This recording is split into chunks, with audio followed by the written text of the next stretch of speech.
When you're growing plants for Chelsea, you need ideal conditions for the plants to grow to their full potential.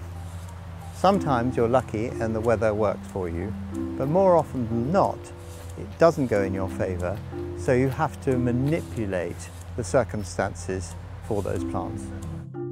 When we want to bring something on, we bring them here to the hothouse, where we've got both capillary matting, which will boost root growth, and lights, which will prolong day length. And that is crucial when you're talking about a plant like this Lunaria, which is looking very good and healthy, but it's not quite in flower. This has been in here for a couple of days now, and already you can see the advantage of bringing it into the light. But perhaps one of the more interesting examples is this Sagina, which we're growing in these trays so that they effectively become blocks of carpet. These, as you can see, are still a little bit in their little squares, and we want them to mat over and bulk up so you've got a nice luscious carpet. And here is the effect that we are hoping to get. Just as important as speeding things up for the Chelsea Flower Show, it's important to slow things down. Here's an example of a Narcissus poeticus pheasanteye, which is looking perfect now, but in 2 weeks' time, come the opening of the show, we'll be going over. So we have had to hold a batch back by artificial means.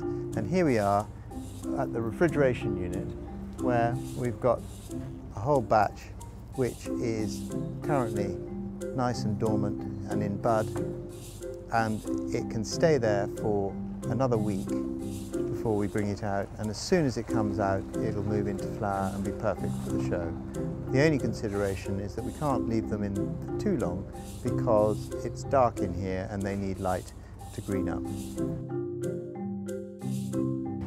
To get a plant that's good enough to go to Chelsea, you have to get it big enough so that it makes an impact. It's the size of the root which is the engine of the plant. So here is a small Aurelia cordata, and that would be what most people would start off with in terms of pot size. And what you would expect is to get a plant which is kind of like that. Now, for most people, that would be a very good plant at Chelsea. But sometimes you have a garden where the scale of the garden demands an extra large plant. Something like this. We have to make sure that we have as many growing seasons as we can before Chelsea to get the plant that size. If we start with a plant that's 2 litres, as soon as we can, we'll pot it into 5 litres. We'll then pot it into 7.5 litres, and then we'll pot it up again into 25 litres.